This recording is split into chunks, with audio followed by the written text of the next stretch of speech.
And we are sadly just about to get going. This cabin has been really nice because I haven't had to walk, and you see that? Cold, dry air. My shoes are once again pretty much toast. We sent the shoes about 450, 500 miles. This time it feels like we should have sent them a little earlier. You can see the bottom is messed up and the foam started to collapse over the ball.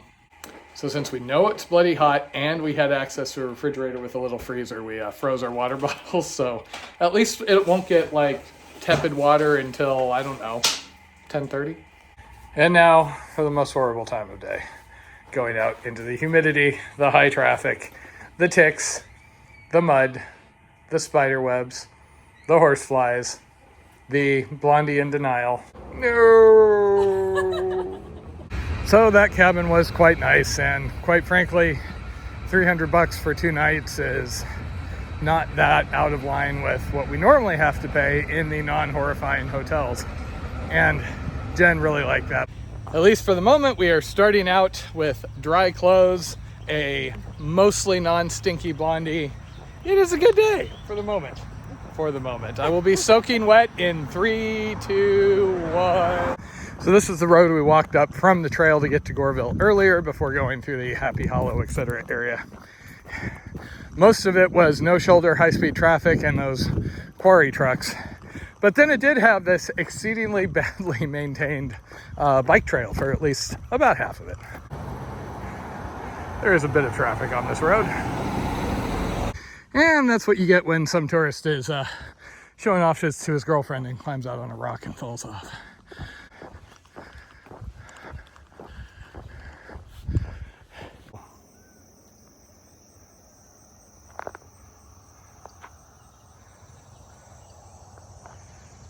And we have found Jen an informational sign that is all about turtles.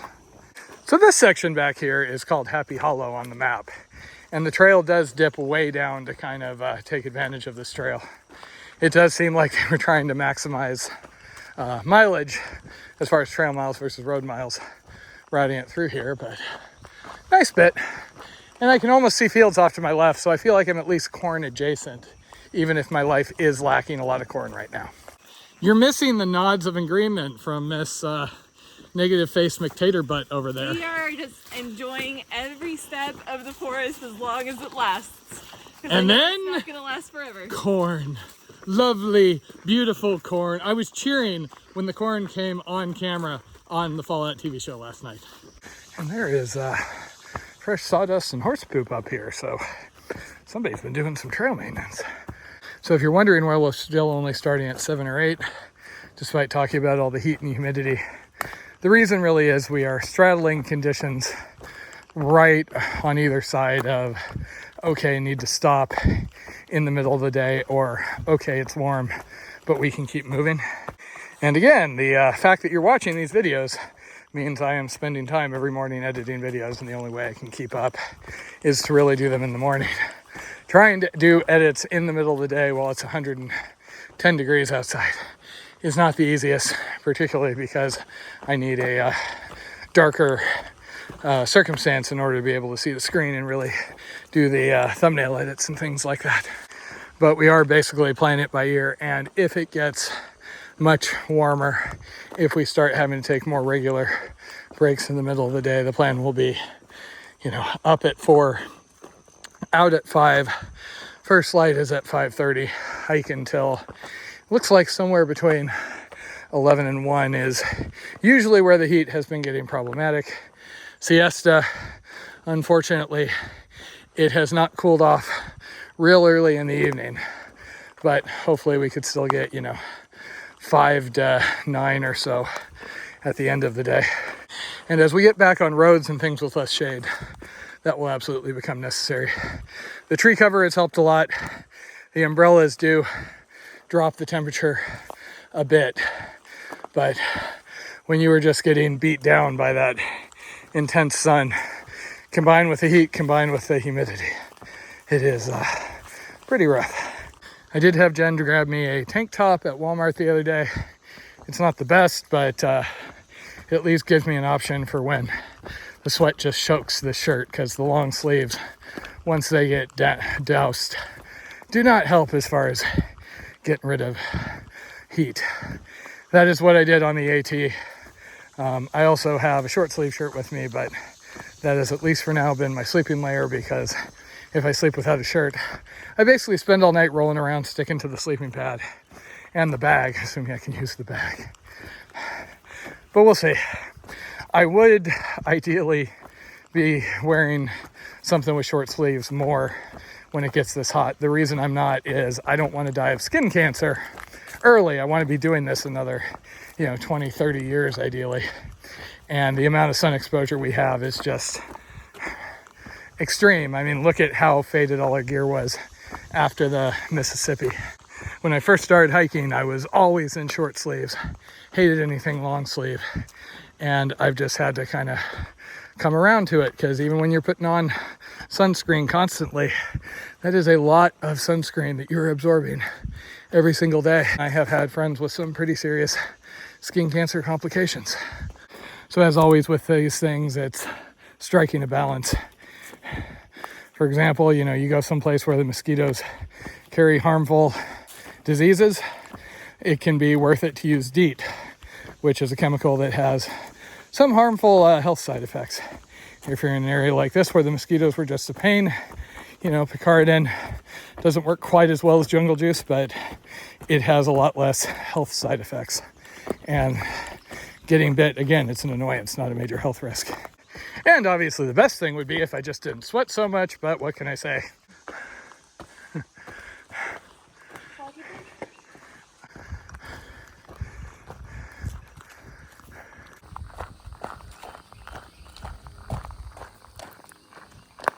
So I did try it. This doesn't sit that well with the pack. Kind of tempted to get a short sleeve jolly gear or something a little lighter. Good news and the bad news is we are done with Happy Hollow. And from here we are going to be road walking for a bit. Oh, I have to put on the long sleeve again. And we are onwards to section 3. This is actually the closest point to Goreville. Per the original plan, before I fell all apart, the plan was to come to here and then go into Goreville, stay in those cabins. There was even a Mexican food restaurant we were going to stop at along the way. But actually, we did eat there. Jen got it when she went and got laundry. Fortunately, Jen is not a huge horse person, because I had bad experiences in high school and college, but little mini horses she likes, and little donkeys. One of the fun parts of road walking is trying to determine, based on the outside of the house, whether we will think it will be a good reception or a bad reception if we bang on the door.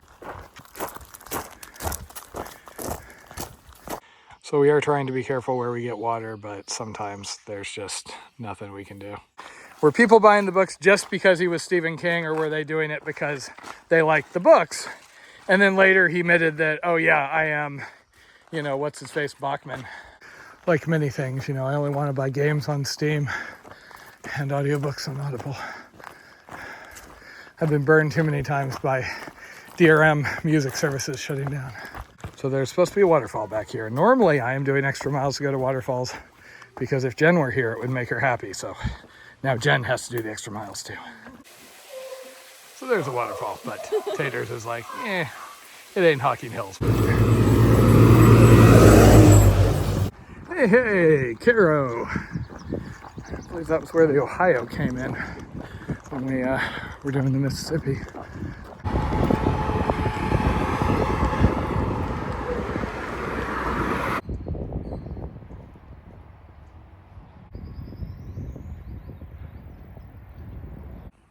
Well, somebody possibly named Taters may be grousing a bit about the road walks and totally not glaring at me over there. Some of us are just enjoying the cloud cover and the easier miles. It's 3 o'clock and we've already done 14 miles. So while we have been making better time, just due to being a little more rested and the roads, the trick is Maconda has my shoe package. Now, not a problem. We're getting there on a Saturday. Usually it's just get there before 3. But no, Maconda's post office closes at 10 o'clock in the morning. So our fallback is actually the nice trail angel that helped us out yesterday is willing to come get us at Alto Pass and then take us back to Maconda on Monday when they have a little more normal office hours. We had actually debated yesterday, did we want Walter to just run us over to Maconda when he took me to the dentist and Walmart and everything. But as it turned out, they closed at like 2 or 3 in the afternoon, so there basically wasn't time by the time we started looking at it. Gotta love small town post offices. The good news is after that we will not have a post office box for at least a little while. The next package we sent ahead was with my new shirt, and that went to a trail angel outside of St. Louis. Also, if we sound a little more chipper today and less sweaty, it is because it is only about 88 degrees out here and the humidity is down. The forecast for tomorrow is about the same, then it's going to inch up. Per the forecast, they're talking rain and 100-degree day on Tuesday, but anything that far out, I always figure it's going to change 5 times before we get there.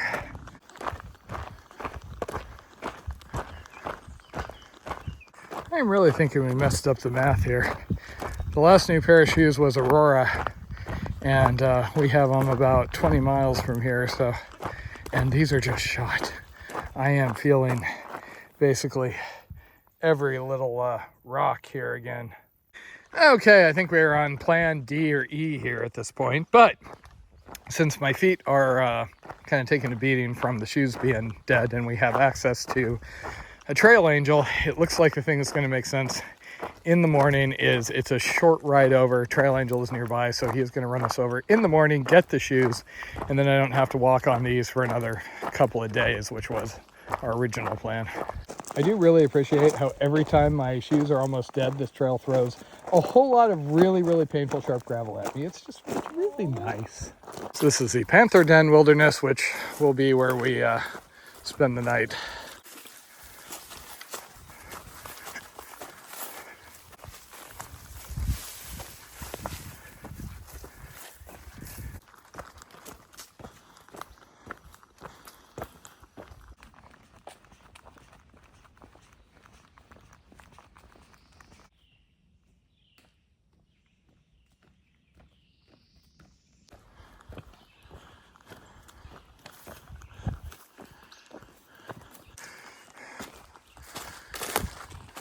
That is kind of cool.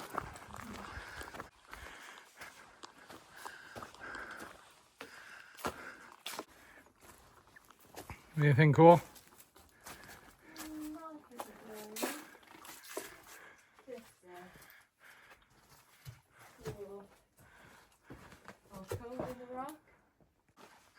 This would have been where to siesta.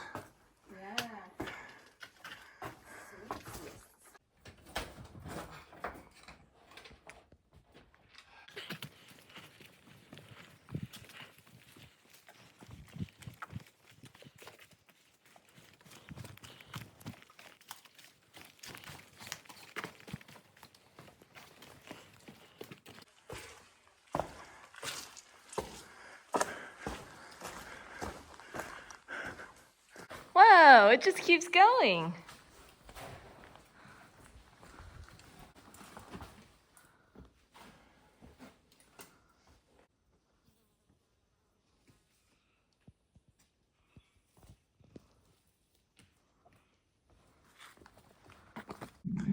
This is both really cool and really hard to capture the scale out here.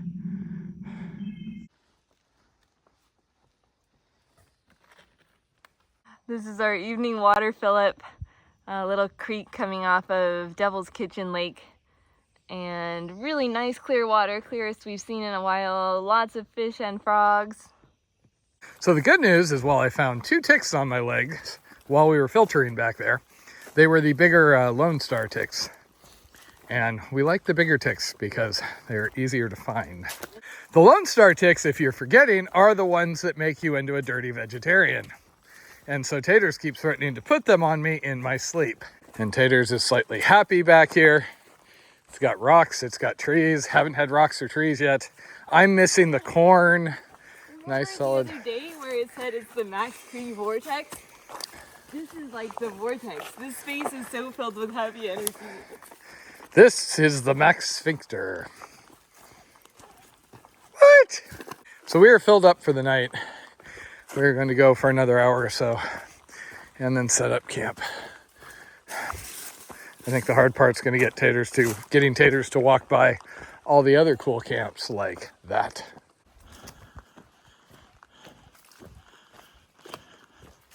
There was obviously some sort of event here. There's enough new down trees that still have green leaves on them.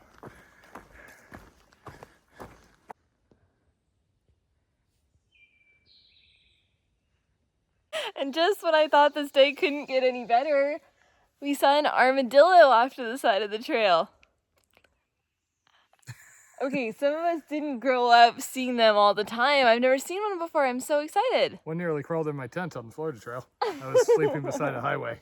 8:20, and we are basically dropping down, hoping to find an established campsite out here. Unfortunately, the nicer conditions we had earlier, which were warm but less humid, have led to, yet again, the humidity coming in. So it is going to be a soggy night. Highlights of today were the Panther Den, that whole area actually, beautiful, and the armadillo. Meanwhile, Matt has started taking his antibiotics, so hopefully the tooth will be feeling better by tomorrow already, get some relief there. And he's gonna be able to get his new shoes tomorrow, so that should help out with the feet. And hopefully after that, we'll just be home free through Maconda and Alto Pass. Home sweet home for the night.